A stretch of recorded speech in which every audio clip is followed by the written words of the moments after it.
Chapter 1. The Night Everything Broke.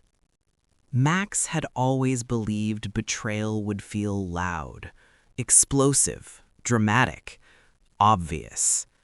Instead, it arrived quietly, hidden in the way Dion stopped reaching for his hand, in the way conversations became shorter, colder, in the way Dion smiled without meaning it. They sat across from each other in a dimly lit restaurant, one they used to love, the kind where they would linger for hours, laughing over nothing, sharing desserts, planning futures that now felt painfully distant. Tonight, Dion barely touched his food. Max noticed everything: the stiffness in his shoulders, the way his phone buzzed and Dion flipped it over instantly, the flicker of irritation when Max asked simple questions. It wasn't one thing. It was 100 small fractures forming a truth Max didn't want but refused to ignore. "Who is he?" Max asked quietly. Dion froze. For a moment, the world seemed to pause, the clink of glasses, the murmur of other diners fading into nothing. "I don't know what you're talking about," Dion said. Too smooth, too fast. Max leaned back, studying him. His voice didn't rise. He didn't shout. That would have been easier. "I'm giving you one chance. Don't waste it." Dion's jaw tightened.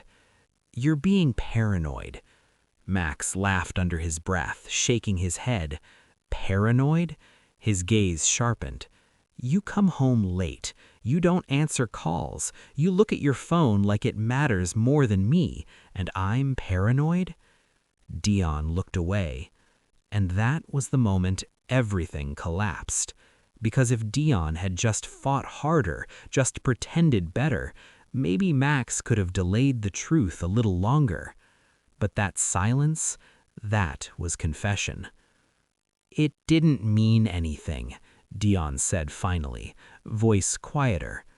The words hit harder than shouting ever could. Max stared at him. "Say that again?"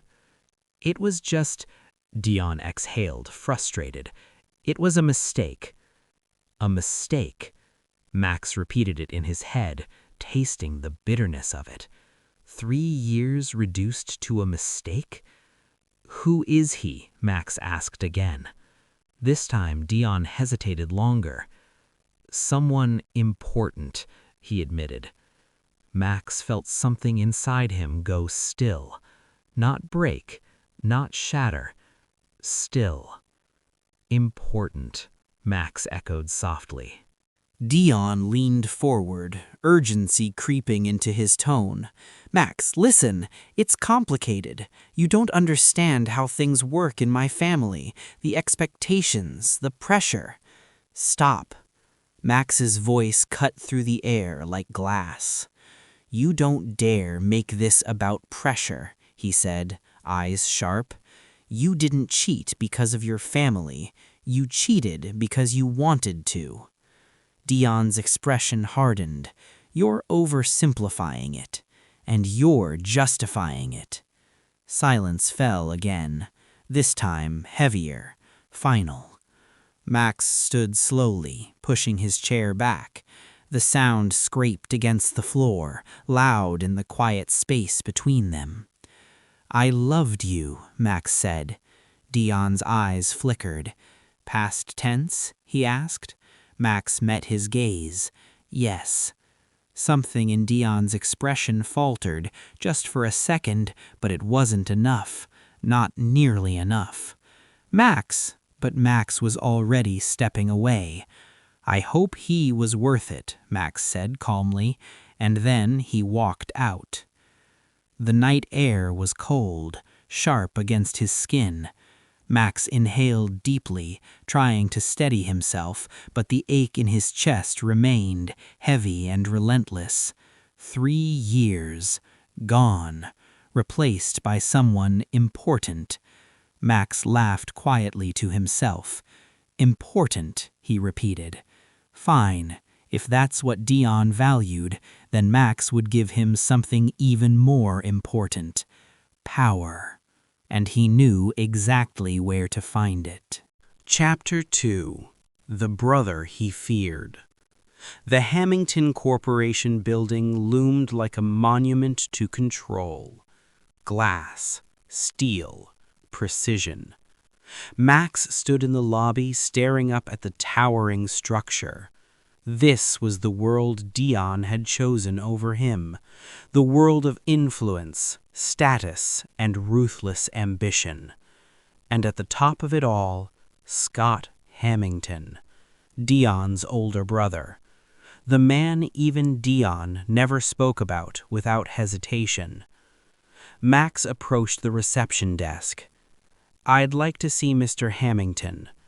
The receptionist smiled politely. "Do you have an appointment?" "No," Max said, "but you can tell him Max is here." The name alone was enough.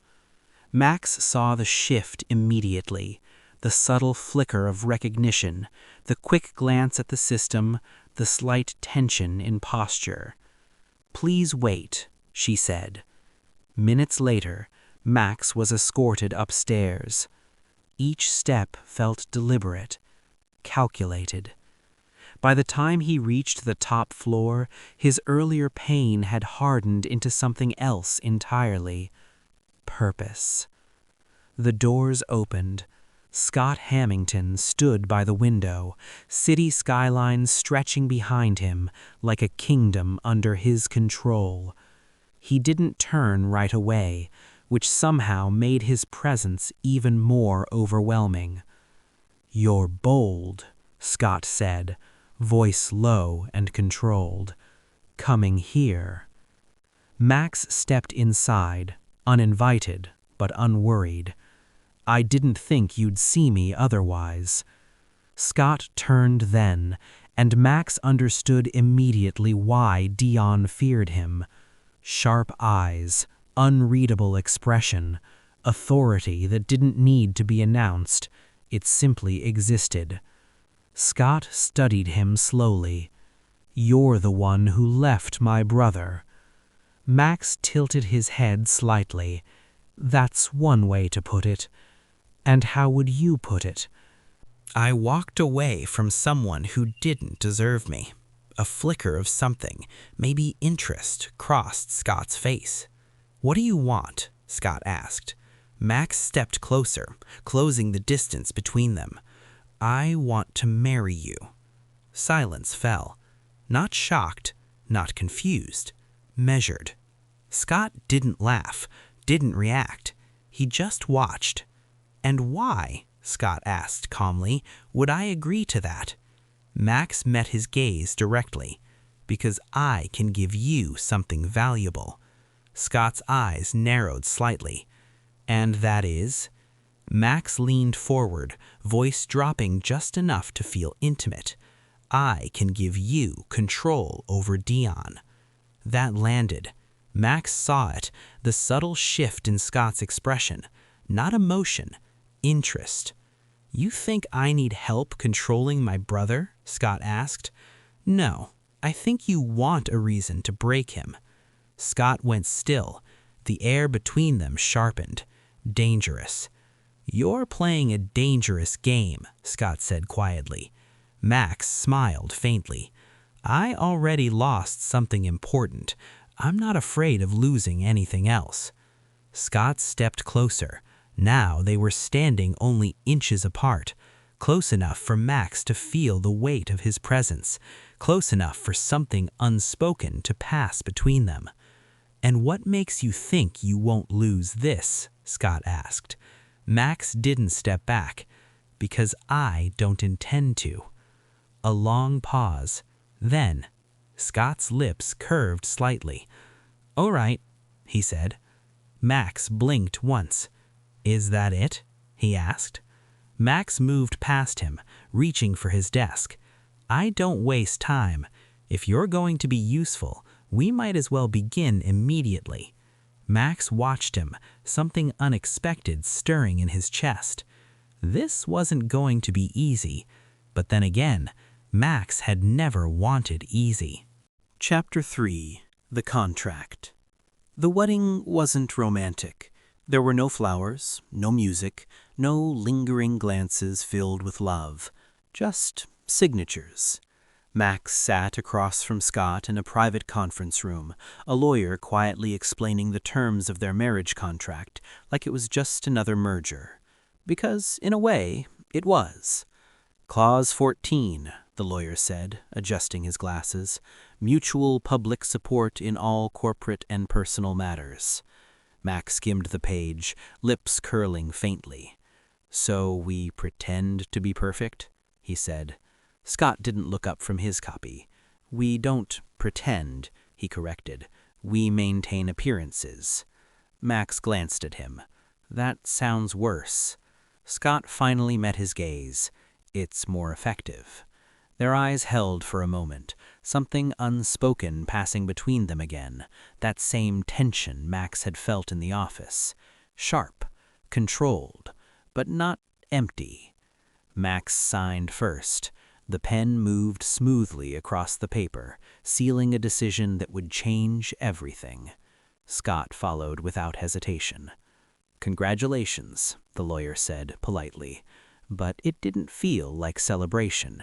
It felt like stepping into something dangerous. The ceremony itself was even simpler. A private registrar, 2 witnesses, no audience.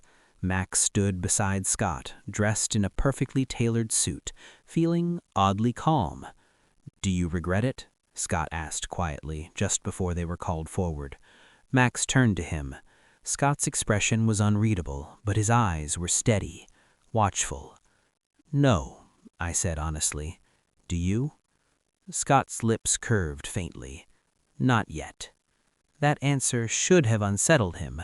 Instead, it didn't. They exchanged vows with practiced precision.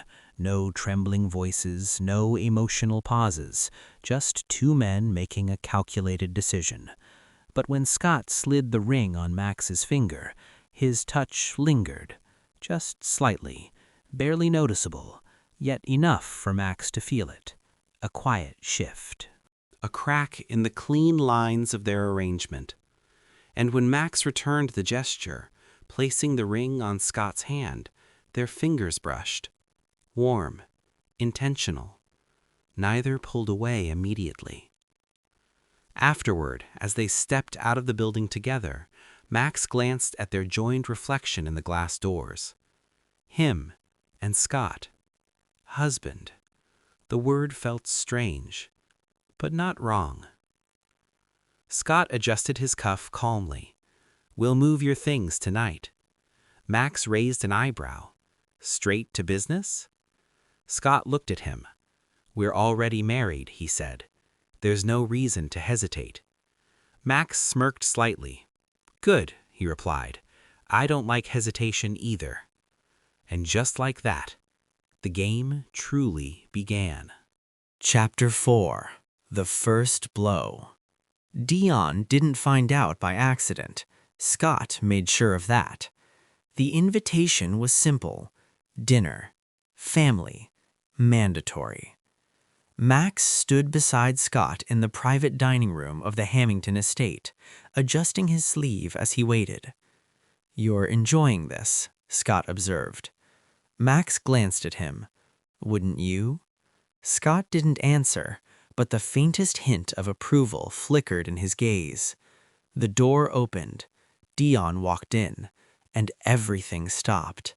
His eyes moved from Scott to Max, then down to their hands. The rings. Color drained from his face. "What is this?" Dion asked, voice tight. Scott remained seated, composed.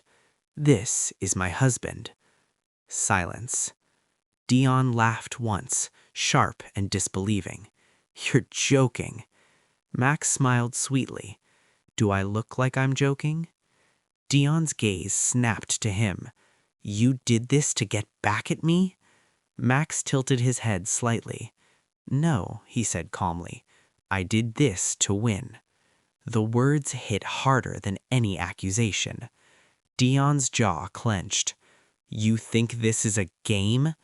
Scott finally stood, and the shift in the room was immediate, heavy, controlled, final. Scott finally stood, and the shift in the room was immediate, heavy, controlled, final. "I don't tolerate disrespect, especially not toward my husband." Husband. The word landed with weight. Scott stepped closer to Max, his hand settling at the small of his back, firm, deliberate, possessive. Max felt it, and so did Dion. That was the real damage, not the marriage, but the claim. Dion exhaled sharply. "This is ridiculous. You don't even know him." Scott's grip didn't loosen. "I know enough," he replied. Max met Dion's gaze, calm and unshaken. "You should have known me better," Max said softly. Dion had no response to that. For the first time, he looked small. Chapter 5. Learning Each Other. Living with Scott was unexpected. Max had anticipated coldness, distance, silence that felt suffocating. Instead, he found rhythm. Scott woke early, worked late, moved through the house with quiet precision.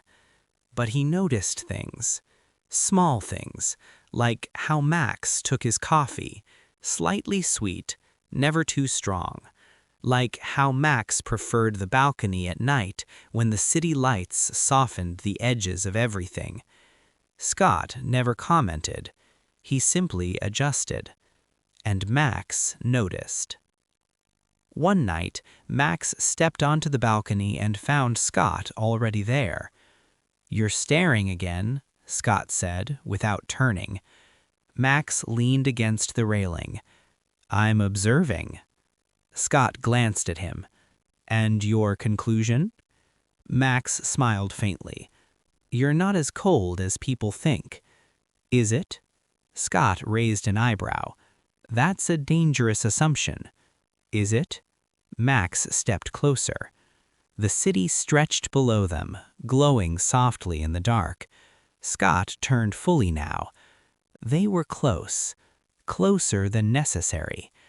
Scott said, "You're adapting quickly." Max's gaze dropped briefly to Scott's lips before returning to his eyes. "I learn fast." Silence. Then, Scott reached for him. The movement was smooth, controlled, but the moment his hand touched Max's jaw, something shifted. The kiss wasn't rushed. It wasn't gentle either. It was deliberate, measured, like Scott was testing something. Max responded instantly, fingers gripping the front of Scott's shirt, pulling him closer. The tension that had been building since the beginning finally snapped into something real. The kiss deepened, slower, warmer. Their breaths mingled, steady but uneven. And when they finally pulled apart, neither of them spoke, because there was nothing to explain. Chapter 6. When Control Slips. The shift didn't happen all at once. It was gradual, dangerously subtle. Max noticed it in the way Scott started lingering, not just in proximity, but in attention. The way his gaze stayed a second longer than necessary. The way silence between them no longer felt strategic, but intimate. They were no longer just playing roles, and that realization unsettled Max more than anything else. The gala had been exhausting. Too many eyes, too many whispers, too many people trying to measure him, judge him, define his place beside Scott. But Scott never left his side, not once. Even when conversations pulled them apart, Scott's presence remained, watchful, steady, grounding. It shouldn't have mattered, but it did. Back home, the silence felt different, heavier, charged. Max loosened his tie as he stepped into the private lounge, exhaling slowly. He thought Scott had gone to his office, but then, "You handled yourself well tonight." Scott's voice cut through the quiet. Max turned. Scott stood near the doorway, jacket already off, sleeves slightly rolled, less formal, less guarded, more real. "High praise," Max said lightly. "I thought you preferred efficiency over compliments." Scott stepped closer. "I prefer accuracy." Max held his gaze. "And I was accurate?" Scott stopped just in front of him. "Exactly where you needed to be." The words settled deep. Max's breath slowed. "And where is that?" he asked. Scott's eyes didn't waver. "Beside me." The room felt smaller, warmer. Max swallowed slightly, then stepped closer, closing the remaining space between them. "That sounds less like strategy and more like something else." Scott didn't deny it, didn't deflect. Instead, his hand lifted, slow, deliberate, resting against Max's jaw. The touch was steady, certain, and when he leaned in, the kiss wasn't controlled anymore. It was deeper, hungrier. Weeks of tension finally unraveling in a single moment. Max responded instantly, hands gripping Scott's shirt, pulling him closer until there was no space left between them. The world narrowed, to breath, to heat, to the quiet, undeniable truth neither of them had spoken yet. Scott's hand slid to Max's waist, holding him firmly in place, not demanding, not forceful, but grounding, anchoring. When they finally pulled apart, their breaths uneven, Max realized something he hadn't been ready to face. This wasn't a game anymore, and Scott was no longer just a move. Chapter 7. Dion Strikes Back. Dion didn't lash out recklessly. He calculated, just like his brother, which made him dangerous in a different way. The rumors started small, subtle, questions disguised as concern. "How long has Max been involved? Isn't this a little sudden? Do we really know his intentions?" Max heard them all. He just didn't react. Because reacting would mean weakness, and Max had learned power wasn't about speaking louder. It was about choosing when to speak at all. The boardroom was silent when Scott entered.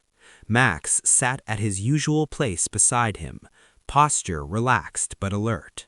He could feel the tension, the doubt, the quiet resistance building beneath polite expressions. Scott noticed it too. Of course he did. And he ended it without raising his voice. "If anyone here has concerns about my husband," Scott said calmly, "you're welcome to address them directly." No one spoke. No one moved. "Otherwise," Scott continued, "we proceed." That was it. No threats, no explanations, just certainty. And that certainty crushed everything else. After the meeting, Max followed Scott into his office. The door closed behind them. "Why?" Max asked. Scott glanced at him. "Why what?" "You didn't have to do that. You could have ignored it." Scott stepped closer, removing his cufflinks with quiet precision. "I don't ignore problems," he said. Max shook his head slightly. "That's not what I meant." Scott paused, then looked at him fully. "Then say what you mean." Max hesitated, because suddenly the answer mattered more than he expected. "Why protect me?" he asked quietly. Scott studied him for a long moment. Then he stepped forward, close enough to feel, close enough to shift the air between them again. "Because you're mine," Scott said. The words were simple, but they carried weight. Not possession, not control, something deeper, something real. And Max felt it. right in the center of his chest. Chapter 8: The Fall of Illusions. Dion chose his moment carefully. Late, private, calculated.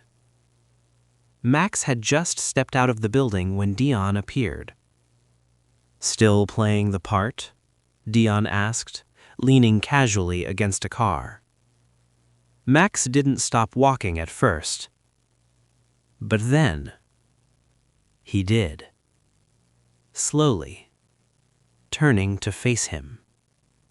"You should have learned by now," Max said calmly. "I don't play roles." Dion laughed softly, but there was no humor in it. "Please, you married him for power." Max crossed his arms. "And you cheated for what?" Dion's expression tightened. "That's different." "Is it?" Silence stretched between them. Then, Dion stepped closer. "You don't love him," he said. "You're just convincing yourself you do." The words hit. Not because they were true, but because they used to be. Max held his gaze steadily. "Maybe I started that way," he admitted. Dion's eyes sharpened. "There it is." "But I'm not there anymore." That stopped him completely. Dion stared at him, searching his expression for doubt, for hesitation, for anything he could use. He found none. "You really believe that?" Dion asked. Max didn't hesitate. "Yes." Dion let out a bitter laugh. "You think Scott Hamilton loves you?" Max stepped closer now, calm, unshaken. "He doesn't need to prove it. He shows it." Dion's jaw clenched. "That's not love, that's control." Max smiled faintly. "No," he said, "that's something you wouldn't understand." And just like that, Dion lost. Not because of power, not because of status, but because Max had moved on completely. Chapter 9: No More Pretending. It happened on a quiet night. No tension, no pressure, just truth. Max found Scott in the living room, working late as usual. The soft glow of the lamp cast shadows across his face, softening the sharp edges of his usual composure. For once, he looked tired, human. Max stepped closer. "You should rest," he said. Scott didn't look up immediately. "I will." "You always say that." Scott finally glanced at him. "And yet, I'm still here." Max smiled slightly, then moved closer, close enough to sit beside him, not across, not distant, beside. "I've been thinking," Max said. "That's usually dangerous," Scott replied. Max huffed softly. "For you, maybe." Scott closed his laptop, giving him his full attention, and suddenly this felt more serious than anything they'd faced before. "I didn't expect this," Max said quietly. Scott didn't interrupt, didn't deflect, just listened. "I thought this was just strategy," Max continued, "a way to win, a way to take something back." Scott's gaze softened just slightly. "And now?" he asked. Max met his eyes. "Now, I don't want it to end," he admitted. Silence, heavy, honest. "I'm not pretending anymore," Max said. Scott held his gaze for a long moment, then he stood and stepped closer. "Good," he said softly, "because neither am I." The kiss that followed was different. No urgency, no tension, just certainty. Scott's hand rested at Max's waist, pulling him closer, not to claim, not to control, but to keep him there. And Max leaned in willingly. No hesitation, no doubt, just real. Chapter 10. Untouchable. Time didn't fix everything. It transformed it. Months later, Max stood in the same building where everything had begun, but he wasn't the same person. Not the man who had walked in, driven by heartbreak and revenge. This version of him was stronger, sharper, untouchable. At a company event, people no longer whispered. They watched, respected, accepted. Because Max hadn't just taken a place beside Scott, he had earned it. Scott joined him quietly, standing close enough that their shoulders brushed. "You're thinking too much," Scott said. Max smiled faintly, observing. Scott glanced at him. "And your conclusion?" Max turned slightly. "That I made the right choice." Scott studied him. "And what choice was that?" Max's expression softened. "You," he said. For once, Scott didn't respond immediately, but his hand found his, fingers intertwining naturally, effortlessly. "I don't regret it either," Scott said. And for a man like him, that meant everything. Max leaned in, pressing a soft kiss to his lips. No audience mattered, no whispers, no past. Just this moment, this life, this choice.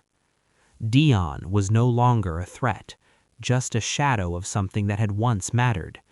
Because Max hadn't just survived betrayal, he had rewritten the ending. And standing beside Scott, equal, chosen, loved, Max realized something simple. Power wasn't about control. It wasn't about revenge. It was about knowing exactly where you belonged and never letting anyone take it away again.